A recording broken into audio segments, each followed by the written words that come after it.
Hi friends, కొత్తపల్లిలో ఒకప్పుడు ప్రవీణ పరుచూరి దర్శకత్వం వహించిన ఈ సినిమా ఎలా ఉందో ఇప్పుడు చూద్దాం. మనోజ్ చంద్ర, మౌనిక హీరో హీరోయిన్గా నటించిన ఈ సినిమాలో బెనర్జీ, రవీంద్ర విజయ్ ప్రధాన పాత్రలు పోషించారు.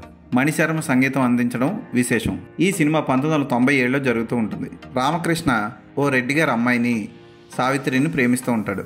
ఆ రెడ్డి గారికి రైస్ మిల్ ఉంటుంది, చాలా డబ్బున్నవాడు. అతనికి అదే ఊర్లో వడ్డీకి అప్పులు ఇచ్చే అప్పన్న అంటే పడదు. ఈ రెడ్డి గారికి అప్పన్నకి అస్సలు పడదు. అయితే అప్పన్నకి రామకృష్ణ అంటే ఇష్టం. ఎలాగైనా సరే రెడ్డి గారి కూతురు రామకృష్ణకి అని మాటిచ్చి అనుకోకుండా ప్రమాదంలో అప్పన్న చనిపోతాడు. ఆ తర్వాత రామకృష్ణ అప్పన్నని దేవుణ్ణి చేస్తాడు. ఆ ఊరంతా అప్పన్నే దేవుడిగా వచ్చాడని భావించి అప్పన్నకి గుడి కట్టి మొక్కడం స్టార్ట్ చేస్తారు. ఆ తర్వాత ఆ నమ్మకాన్ని వమ్ము చేయకుండా కొత్తపల్లిలో కొన్ని విచిత్రమైన సంఘటనలు జరుగుతాయి. ఆ సంఘటనలు ఏంటి, చివరికి రామకృష్ణ చేసిన పని ఊర్లో వాళ్ళు గుర్తించారా, నిజంగా అప్పన్న దేవుడయ్యాడా అన్నది సినిమా చూసి తెలుసుకోవాలి. ప్రవీణ పరుచూరి సినిమాని బాగా తెరకెక్కించారని చెప్పొచ్చు. సినిమా 75% ఎంటర్టైనింగ్ గా ఉంది. మణిశర్మ అందించిన పాటలు 3 బాగున్నాయి. ఫోటోగ్రఫీ కూడా చాలా కూల్గా క్లాసిక్గా అనిపిస్తుంది. హీరో రామకృష్ణకి పెట్టిన మీసం తప్ప అతను చాలా బాగా యాక్ట్ చేశాడు. ఆ మీసం మాత్రం అతికించినట్టు పర్టికులర్గా తెలిసిపోతూ ఉంటుంది.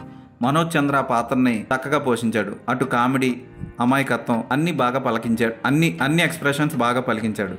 ఇక హీరోయిన్గా చేసిన అమ్మాయి మౌనిక ఓకే అనిపిస్తుంది. చూడడానికి పక్కా పల్లెటూరు అమ్మాయిలాగా సన్నటి బాడీతో ఓకే అనిపిస్తుంది. ఇక అందం క్యారెక్టర్ పోషించిన అమ్మాయి ఎత్తుపళ్ళు, నల్లటి ఒళ్ళుతో ఆకట్టుకుంటుంది. న్యాచురల్గా ఉన్న పాత్రలకి రియల్ ఆర్టిస్టులను తీసుకోవడం ప్లస్ పాయింట్ ఈ సినిమాకి. అలాగే ప్రవీణ పరుచూరియే అత్త పాత్రలో నటించింది. ఆ పాత్ర కూడా బాగుంటుంది, దోసులేస్తూ ఉంటుంది. బెనర్జీ పోషించిన రెడ్డి గారి పాత్ర కూడా అహంకారంతో ఉండడం, ఆ పాత్రను అతను చాలా బాగా పోషించడం విశేషం.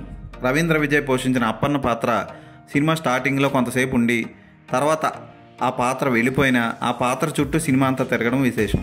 గురుకిరణ్ బత్తుల అందించిన కథ ఫ్రెష్గా ఉంది. కాకపోతే దానికి ఇంకొంచెం మంచి సీన్లు యాడ్ చేసి ఇంట్రెస్టింగ్గా మలచడంలో దర్శకురాలు ఫెయిల్ అయిందని చెప్పొచ్చు. పెట్రోస్ యాంటోనియాడిస్ అందించిన ఫోటోగ్రఫీ సూపర్ అని చెప్పొచ్చు.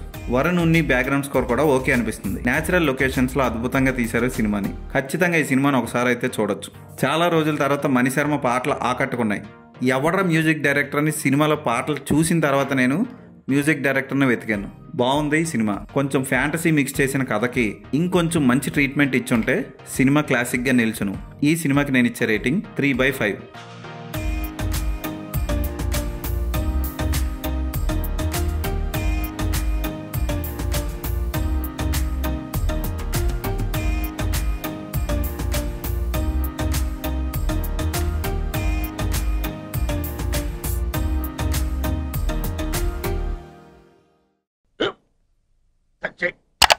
స్కూల్ బెంచ్ లాగా ఎంత గట్టిగా ఉందోరా. కొట్రా, కొట్టు, పర్లేదు, కొట్టు. బాబాయ్ ఏంటి నువ్వు కొడతావా? కమా బిట్ మీ యార్. వద్దు బాబాయ్. వాడిని నేను కొట్టడం లేదమ్మా, వాడినే నన్ను కొట్టమంటున్నాను. నువ్వేం కంగారు పడక్కర్లేదు. అడుగుతావేంటి?